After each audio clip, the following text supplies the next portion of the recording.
नमस्कार प्रिय दर्शकवृन्द, सदाझै आज पनि म एक नयाँ विषयवस्तु लिएर उपस्थित भएको छु। आशा छ यो भिडियोको माध्यमबाट हजुरको जीवनमा सकारात्मक परिवर्तन ल्याउन मद्दत गर्नेछ।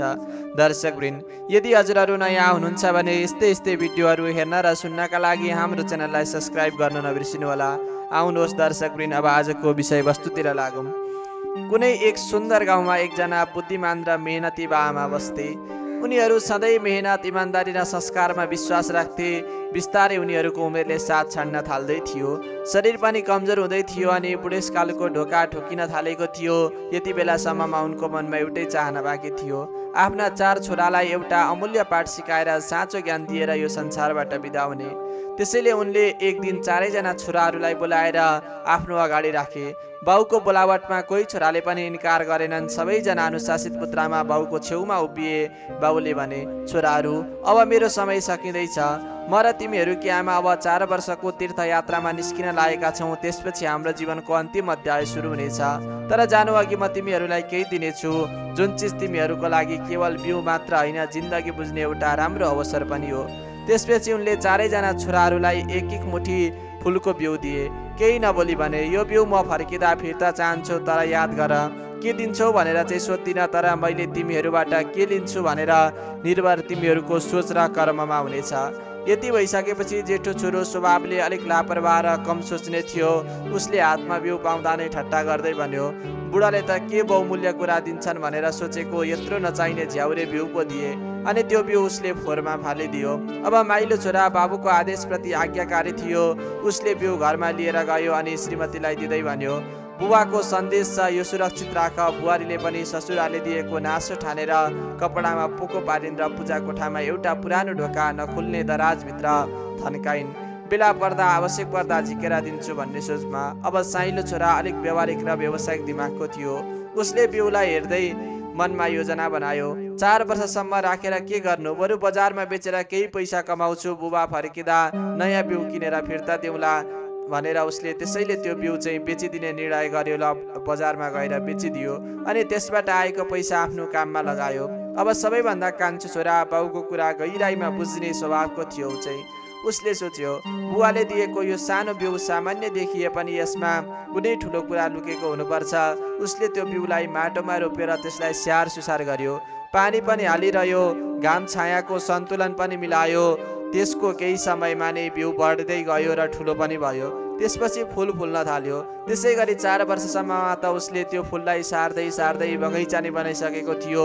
त्यसबाट उसले निकै धेरै आम्दानी पनि गर्न थालिसकेको थियो। अब त्यो केवल फुलको बोट मात्र थिएन, त्यो त सम्झना र जिम्मेवारीको प्रतीक बनिसकेको थियो। तेस्रो सालमा त यति राम्रो उत्पादन भयो कि उसले तिनै फुलहरू बेचेको पैसाले नयाँ घर समेत बनायो।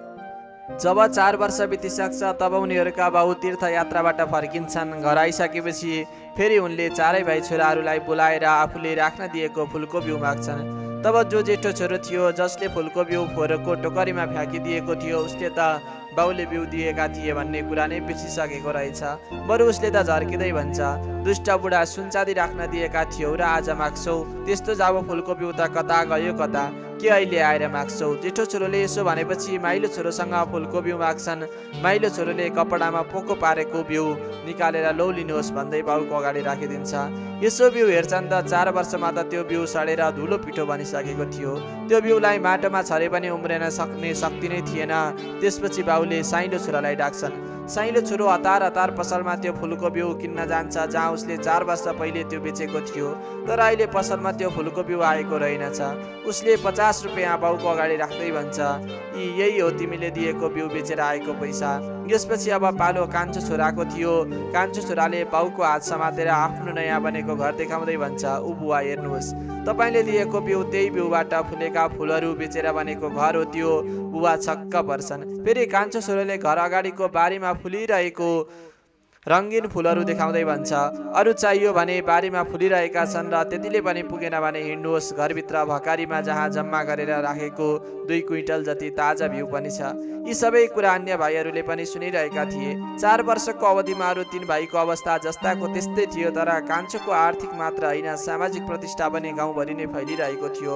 अब एकचोटि विचार गर्नुहोस् त, यदि यो कथामा उल्लेख गरिएका बुवा भनेका ईश्वर हुन् र सन्तान भनेका हामीहरू हौँ भने ईश्वरले दिएर पठाएको हाम्रो जन्मजात क्षमता र सिपलाई हामीले कस्तो काममा प्रयोग गरेका छौँ?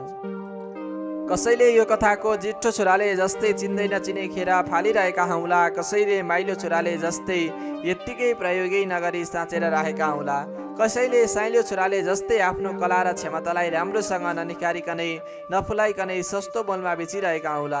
के तपाईँले यो कथाको कान्छो छोराले जस्तै आफ्नो क्षमतालाई साँच्चै फुलाएर फलाएर बाँच्नु भएको छ भने तपाईँलाई बधाई छ। छैन भने अब समय आएको छ जीवनमा परिवर्तन ल्याउने। आफूसँग प्रतिभा भएर मात्र पनि हुँदैन, जसले आफ्नो प्रतिभालाई निखार्दै र उत्कृष्ट बनाउँदै लैजान्छ उनी एक सफल व्यक्तिमा कहलाउँछ।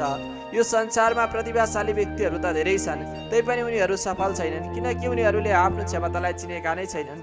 सबैभन्दा महत्त्वपूर्ण कुरा हो आफ्नो प्रतिभा चिन्नु, आफू केका लागि जन्मेको भनी पत्ता लगाउनु, त्यसपछिको काम हो आफ्नो क्षमतामा धार लगाउँदै जानु, अनि बल्ल हामी त्यो क्षेत्रको बादशाह बन्न सक्छौँ।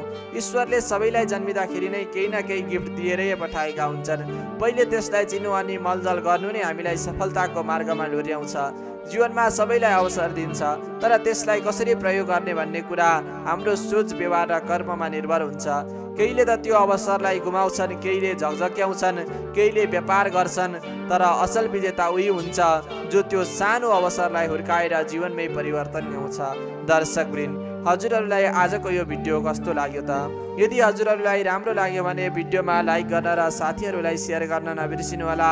यदि तपाईँहरू हाम्रो च्यानलमा नयाँ हुनुहुन्छ भने यस्तै भिडियोहरू हेर्न र सुन्नका लागि हाम्रो च्यानललाई सब्स्क्राइब गर्न नबिर्सिनुहोला। हामी फेरि अर्को नयाँ भिडियो लिएर आउने नै छौँ। तबसम्मका लागि बिदा दिनुहोस्। धन्यवाद।